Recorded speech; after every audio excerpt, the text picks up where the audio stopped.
Mahkamah Konstitusi memutuskan menolak gugatan sengketa Pilpres 2024 yang diajukan oleh Anies Baswedan dan Muhaimin Iskandar serta Ganjar Pranowo dan Mahfud MD. Hakim MK menyebut dalil yang diajukan tidak beralasan hukum. Tribuners berikut sejumlah fakta mengenai keputusan MK yang dibacakan oleh Ketua MK Suhartoyo di Gedung MK Jakarta, Senin 22 April 2024 itu. Dalam sidang putusan itu, Hakim Ridwan Mansur menyatakan Presiden Joko Widodo tidak terbukti ikut cawe-cawe dalam Pilpres 2024. Capres nomor urut 1, Anies Baswedan, tampak tersenyum dan geleng kepala saat mendengar pertimbangan hukum yang dibacakan Hakim Ridwan. Momen ini berawal saat Anies tampak mendengarkan secara seksama Hakim Konstitusi Ridwan Mansur membacakan pertimbangan hukum Mahkamah mengenai dugaan politisasi bantuan sosial yang dilakukan Presiden Jokowi. Hakim Ridwan mengatakan Mahkamah tidak menemukan bukti mengenai adanya penyaluran bansos yang menguntungkan paslon nomor urut 2 Prabowo Subianto Gibran Rakabuming Raka. Mendengar hal ini, Anies tampak mulai tersenyum. Atas alasan itu, Hakim Ridwan menyampaikan Mahkamah tidak menilai tindakan Presiden Jokowi soal penyaluran bansos sebagai pelanggaran hukum. Sementara itu, Ganjar Pranowo menyampaikan hal singkat saat ditemui wartawan seusai sidang putusan MK. Ia menyebutkan hal ini merupakan proses panjang yang harus dihormati. Ia pun menyebutkan dirinya dan cawapres Mahfud MD tinggal hari itu saja. Ganjar menyebut apapun keputusannya, pihaknya sepakat dari awal untuk menerima. Sejarah terjadi pada sidang pembacaan putusan sengketa Pilpres 2024 di Mahkamah Konstitusi Senin 22 April. Untuk kali pertama, Majelis Hakim tidak bulat dalam memutus dugaan kecurangan pemilu. Dari 8 hakim yang memutus sengketa ini, 5 hakim setuju menolak permohonan Anies Baswedan, Muhaimin Iskandar, dan Ganjar Pranowo Mahfud MD. Sedangkan 3 lainnya menyatakan tidak setuju atau dissenting opinion pendapat berbeda atas penolakan tersebut.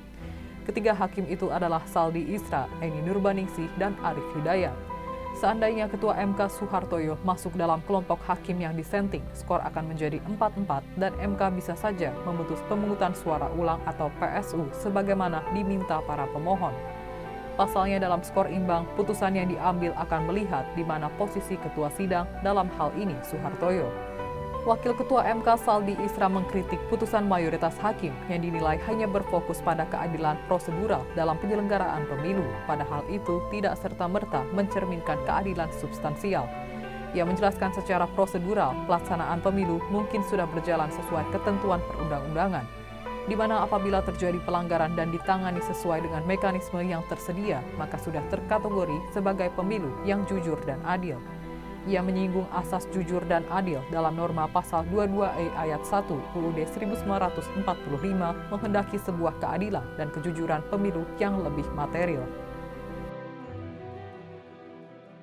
Kuasa hukum pasangan calon presiden dan calon wakil presiden nomor urut 2 Prabowo Subianto Gibran Rakabuming Raka, Yusril Iza Mahendra, tidak terkejut dengan putusan MK soal sengketa hasil Pilpres 2024.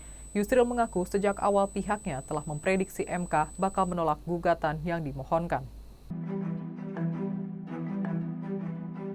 Gugatan yang dimohonkan tersebut dilayangkan oleh pasangan Capres-Cawapres nomor urut 1 Anies Baswedan, Muhaimin Iskandar, dan Capres-Cawapres nomor urut 3 Ganjar Pranowo, Mahfud MD.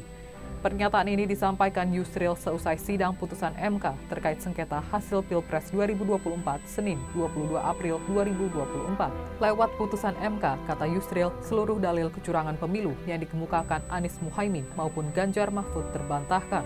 Baik itu tudingan penyalahgunaan kekuasaan, nepotisme, politisasi bantuan sosial, pelanggaran sistem informasi dan rekapitulasi Sirekap, hingga pengerahan pejabat kepala daerah.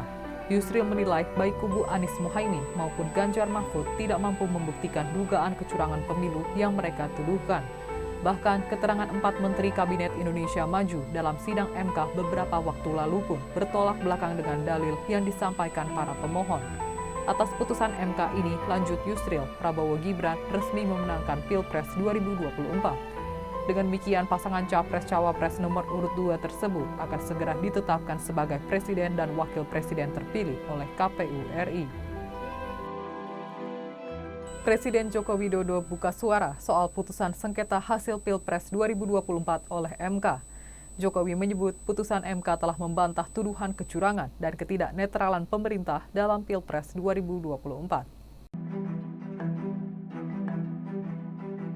Ditemui di SMKN 1 Rangas, Mamuju, Sulawesi Barat, Jokowi mengatakan putusan MK bersifat final dan mengikat.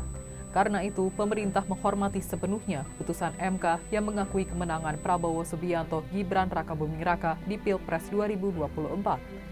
Menurut Jokowi, yang terpenting dari putusan MK adalah tidak terbuktinya tudingan kepada pemerintah dari para pemohon. Mantan Gubernur DKI Jakarta itu lantas mengimbau masyarakat untuk kembali bersatu setelah Pilpres 2024 berakhir. Jokowi berujar tantangan yang dihadapi Indonesia ke depan tidaklah mudah. Terlebih menurut Jokowi, kondisi geopolitik semakin tidak menentu.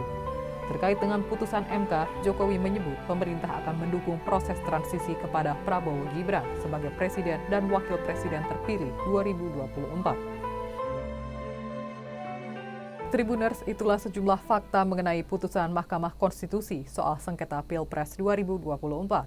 Para tokoh politik memberikan respons masing-masing mengenai putusan tersebut, tak sedikit dari mereka yang menggaungkan agar putusan MK tersebut dihormati. Demikian untuk program Fakta-Fakta kali ini. Nantikan fakta-fakta berikutnya hanya di media sosial Tribun Jateng. Terima kasih atas kebersamaannya dan sampai jumpa.